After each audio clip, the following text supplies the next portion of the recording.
Mermaid is absolute woke trash. There's nothing redeeming about it at all. It's such a bore, is what a lot of people are saying, but I have a bit more detailed thoughts on it, so let's get into the review. So first, I'm going to give you my background in terms of The Little Mermaid. I'm a dude, right? And I was a young kid when it came out, and I didn't want anything to do with it, right? The only reason I ever saw The Little Mermaid, the original, was because I have a little sister, and it was her turn to watch TV, and rather than go do something else, I just sat there and made fun of her princess movie and made her cry, and then my mom smacked me upside. Anyways, I've seen The Little Mermaid many times because I have a little sister, and so I basically was interested to see if this new rendition of the movie would offer anything new as somebody who never cared one bit about the original, but has seen it many times and found it to be passable and fine, at least. And honestly, that's basically where this movie comes down to, is that you have to understand that this is a good movie as far as carbon copies of other movies can be.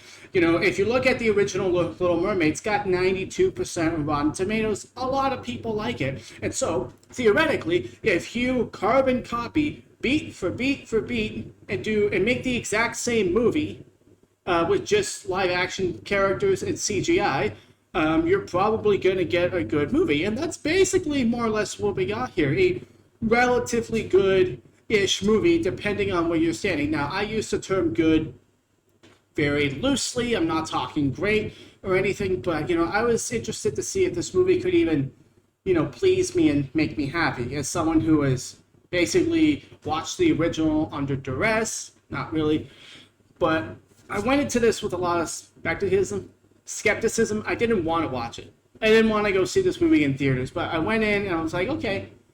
And it started out, and first thing I noticed is that the main character, Halle Berry, little Ariel, she's great. Absolutely great. I don't know why people are losing their minds over her being cast in that. It's like, it doesn't make any sense. She's great. She's a great actress, and she does a great job as Ariel. And I don't care that she's black.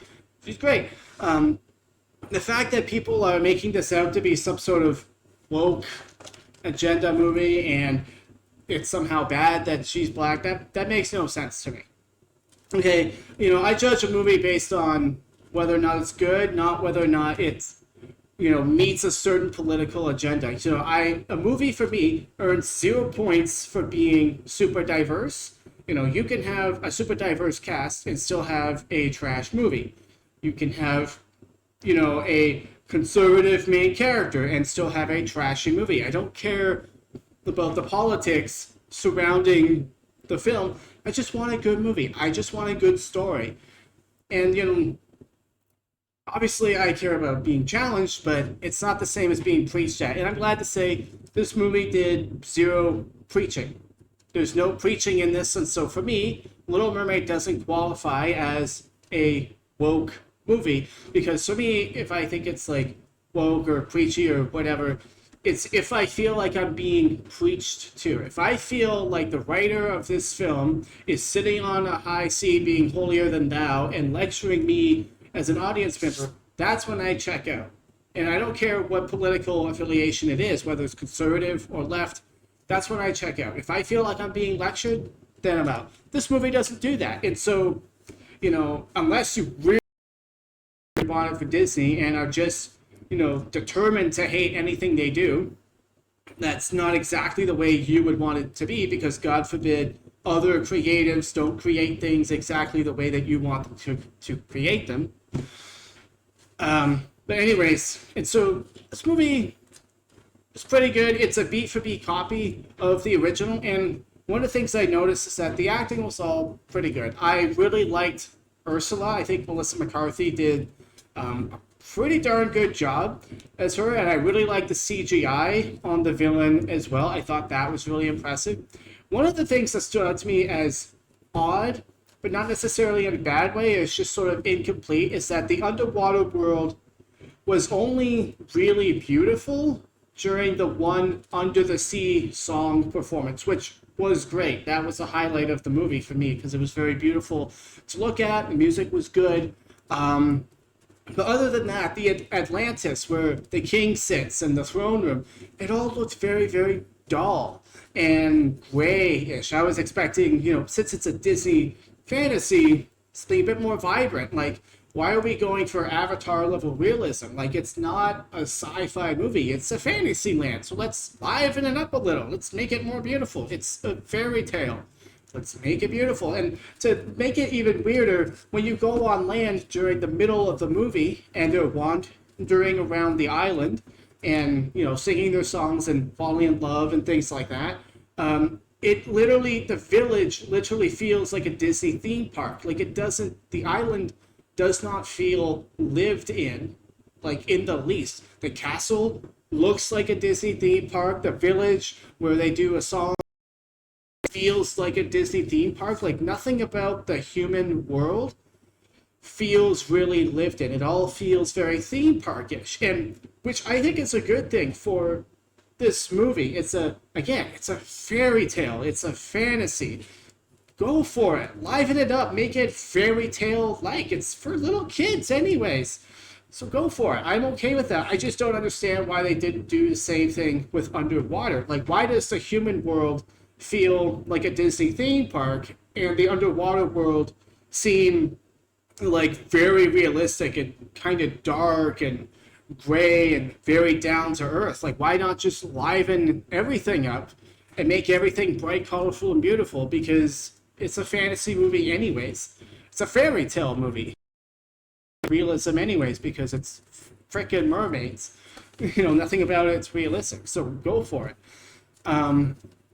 Sebastian the Crab. I didn't like the way he looked at first, but I'm going to be honest. I didn't like the way he sounded at first either, but I'm going to be honest. He grew on me. In fact, he was actually one of the things I liked most about the movie towards the middle. Towards the middle, I really started to enjoy myself and not just like, oh yeah, I remember this from the animation. I remember this part, and now they're going to do this. It's like, oh, I'm actually having fun here. I'm actually enjoying the characters. All of the actors are great, and I enjoyed the romance. I thought the romance was actually kind of nice. One thing you should know about me is that I'm actually a sucker for romances in other genres. I will never watch a romance movie, but if you give me a good romance with great characters in a sci-fi movie or in a fantasy movie, I'm down.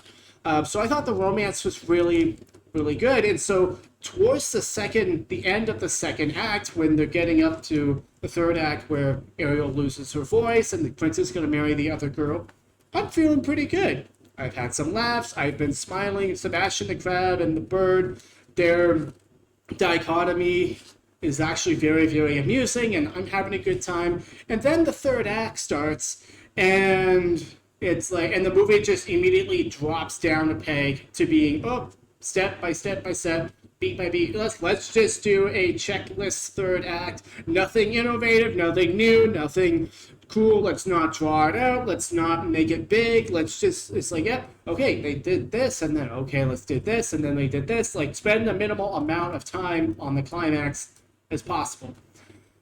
And I guess I can understand doing that, especially if your main market is like little kids and you just want to have them a great time. But honestly, from a film standpoint, that's where this movie really could have stood out and tried to elevate itself a little bit. Because let's be honest, you have a climactic, epic battle with a whirlpool and a giant, squid monster. They could have elevated that a little bit, or at least spent more time in it. But I felt like the third act was so rushed. They spent the minimum amount of time checking all of the boxes from the original animation, Oh, the king dies. Ariel gets her voice back, but it's too late. Big witch makes a whirlpool, all the ships float up, and then one of the ships stabs her. It's like, it went back to step by step by the numbers, and that was a little disappointing for me. So overall, The Little Mermaid, it's not trash by any means. I'd say it's a good movie if you're trying to appease children and families and just let kids have a good time. But for me personally, I'm never going to watch this movie again unless I have to babysit my nieces or I have kids. And even then, I'll probably get my kids to watch something else instead. But that doesn't mean it's a terrible movie. I feel like there was just more potential for it to actually be really, really good. But instead of elevating the source material, they chose to just recreate the source material beat by beat. And, because the source material is technically really good, being that it's not really for me, but, I'm not one of those weird people that can't recognize something's good, even if it's not for them. Like, I understand I'm not this movie's target demographic, but I can still recognize that, yeah, it's well made, it's well put together, it's pretty good. CGI is a little dodgy at times, but, when we're comparing it, other things in the sphere, it's relatively good. I'll never watch it again. But I think if you got kids and you want to give your kids a good treat, it's something that you could throw on. It's completely harmless. It's not challenging. There's no bad or weird messages in it. It's just a Little Mermaid. Again, it's a copy of the first one. So if you like the first one, just throw this one on. The CGI is better to look at, and all of the acting's good. So yeah, that's about it. Thanks for watching. You check out more reviews right here. I'll catch you guys next time. Goodbye.